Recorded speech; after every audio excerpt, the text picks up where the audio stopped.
Yo, what's going on, everybody? It's your boy Naruto Explain here, bringing you guys another Boruto 2 Blue Vortex breaking news update. And today, your OBC, your original Boruto chief, finally has the full spoilers for the upcoming manga chapter 25 of 2 Blue Vortex. And this is the start of a new arc, and there's quite a bit to talk about, from Sarada telling Sumire she's in love with Boruto to Himawari's training to Momoshiki returning to the story at long last. There's quite a bit to unpack with this one, so like always, I'll pick out the key things that grab my interest the most, and for the rest, we'll save for the chapter review, which I'm hoping will be out on the 18th, depending on if I can get the audio to my editor tonight, since he needs 2 days to maintain the quality you've gotten for all those 2 Blue Vortex reviews. Normally, I do wait until the official release, but I'm going to break this rule for this chapter because of what happened in it, and to be blunt, I trust the translation that Salad Boats did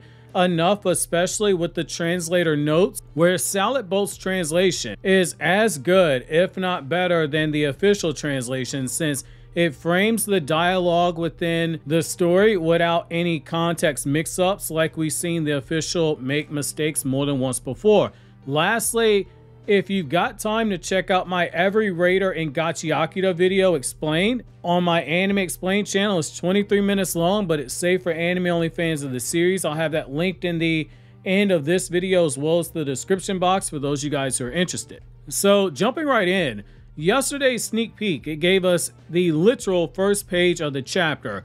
It opened up with Konoha and Seal and Moegi, and that's to be expected. But what's interesting about this scene is that as it's happening, we have Boruto flying in the background, just hovering, watching the scene unfold, not setting foot into Konoha, and your heart, it has to go out for the guy here because he saved his village multiple times from numerous threats, and yet, due to the false crimes that are charged against him, he's got to remain in the air, unable to be there with his others, including his sister, when someone he's known for his entire life, Moegi, is unsealed.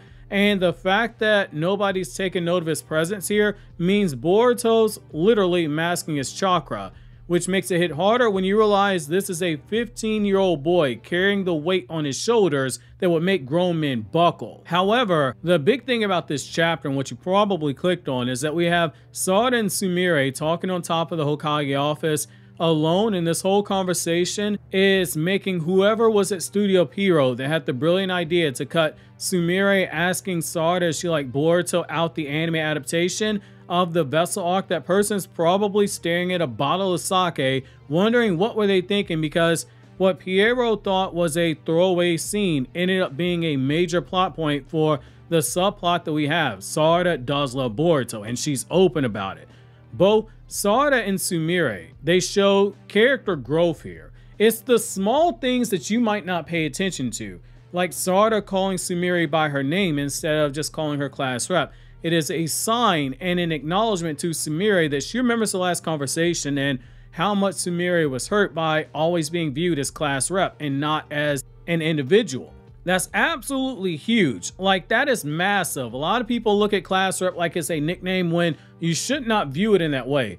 And what I'm going to say should make you view that entire interaction from chapter 16 differently, as well as the interaction in this chapter differently. It might not seem like much to us, but I think it's important to remember that Asian culture, particularly Japanese culture, it is different from how we view things in the West, in particular America. And that's going to be a major sticking point for a few things in this chapter, because Ikimoto goes full Japanese culture on multiple things in this one chapter, where I've seen people complain, and it's, to be blunt, because I don't think they get the reference. So Sumire being called by her first name in this chapter by Sarada, that's huge, since in Japanese culture, how you address someone, it signals your emotional distance or your closeness. Calling Sumire class rep is calling her a title. It's a professional and impersonal framing. Being blunt, it's viewing her as a position, not as a person. However, when you call a person by their name, in particular their first name, and you don't use any honorifics like San or Sama, it makes it more personal. It shows a major sign of trust and affection and closeness. Unless she had a title like Hokage, you don't have to call her class rep. That's why part of Sumire's meltdown had her crashing out over the fact that she was called class rep, because calling her class rep implies that you haven't changed in my eyes after all these years, even after all we've been through. That's how you take that if you're Sumire. Sarada isn't the only one who does it, so too does Boruto, but Sarada caught the bullet for obvious reasons. And it isn't just because she's viewed as a romantic rival. If you say that, I don't think you truly understand the dynamic here. It's also because they survived omnipotence and they grew closer over the 3 years, trying to prove Boruto's innocence. They were the only one each other could confide in for a whole 3 years. With that kind of trauma, they've moved past the stage of formality and they should be closer. That's why Sumire was so hurt when she crashed out. That was everything bottled up over a long period of time that just came spilling out. Sarada opening their conversation like that, saying, "Can I call you Sumire?" is basically her saying, yeah, my bad for earlier. I didn't realize that I was hurting your feelings like that. I hope we're still friends. And that opens up the door for Sumire to make right for the fact that she was crashing out and she was unintentionally gaslighting Sarada as well. It gets one of the elephants in the room out of the way, and it closes a plot point from earlier in the arc, and it allows Sarada the chance to speak through her feelings. And as she does so, it goes from almost a stream of consciousness type thing to being quickly focused as the nerves are getting pushed out of her. She tells Sumire that when she asked her in part 1 if she loved Boruto, that Sarada didn't even know and didn't even consider it a possibility, and for a time she began to wonder if what she was feeling for Boruto was simply friendship because they were on the same team. But she began to realize that it wasn't just friendship she felt. Those feelings, they were something deeper than friendship, and she was worried that being a teenage girl who was interested in boys, it would derail her from her dream of becoming Hokage, which low-key, we can place that blame on Chocho for something like that, since Chocho, as far back as when Kishimoto wrote Naruto Gaiden, was implied to be strongly boy crazy, and in Boruto, she's been clearly boy crazy to the point she doesn't have any real ambition outside of it, especially in the manga. Sarada doesn't want to be that girl, basically. That girl being the one who puts her own dreams on hold because she's chasing after a guy. However, her experience in the Land of Wind with Yodo's dying words, it opened her eyes up to her true feelings, which somewhere Mitsuki is going, so you'll listen to this blonde-headed stranger, but when I called you out in chapter 69, you got aggressive at me and you completely dodged my question. But Yodo's words made her realize that that was the truth. And Sarada states that it made her realize that she wanted to grow stronger in order to support Boruto, to be there for him. Just like Yodo told her that she heard inside of Sarada's heart. Since due to Yodo having those sensitive ears and advanced hearing to the point she can hear the heartbeats of people, she knew exactly what it was that Sarada was feeling. Now, I've seen people completely bash Shikimoto for this, saying he's ruining the story by using romance, and I could list off 5 or 6 battles shonen that have used romance way more than this, one of them being a classic in Rurouni Kenshin, but I'll save that for a different video because it's too much to talk about here. However, Boruto, people say, is a sequel to Naruto, a battle shonen. Love shouldn't be something that makes Sarada stronger. They call it cheesy. And to those people, and I know there's some of you probably watching the video, I'm going to tell you, I strongly recommend, hey, go reread Naruto. This isn't me patronizing. This is me telling you, best friend to best friend, which is the tone I try and do with videos like this that are unscripted. Don't just watch clips. Don't just watch YouTube shorts. Don't just watch Instagram Reels, TikToks, or anything of that nature. Don't just play the video games. Don't just operate purely off of nostalgia, because being blunt, my friend, you're wrong. Just like a lot of people were wrong when they called Sarada's Mangekyo Sharingan Awakening a plot hole and said that it didn't follow the lore of the series. Those people were wrong, and any content creator who called it a plot hole is absolutely ill-informed about Naruto. And I'm saying respectfully, it's the same thing here. If you're saying that love should not make Sarada stronger, you're misinformed. Through countless times in Naruto's manga, we are told a shinobi can only draw out their true power when they have something or someone that is precious to them to protect. Most precious, to be exact.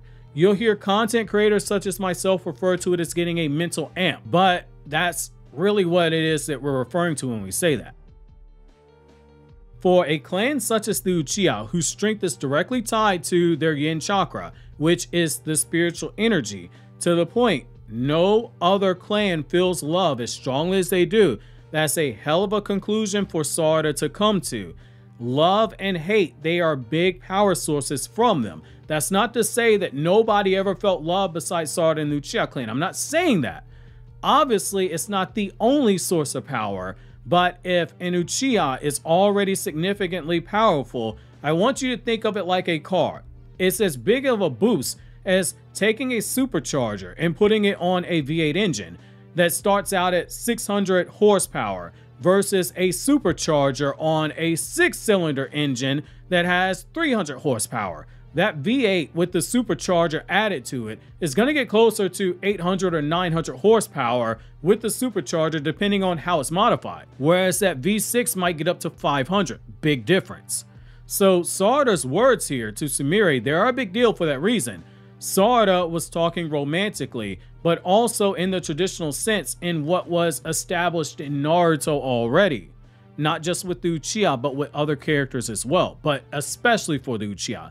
Now, there's also something here that's a big deal. Sarada uses the exact same lettering in Japanese that Sumire used when she said she liked Boruto in part 1. Because again, Japanese to English is not a word-to-word translation.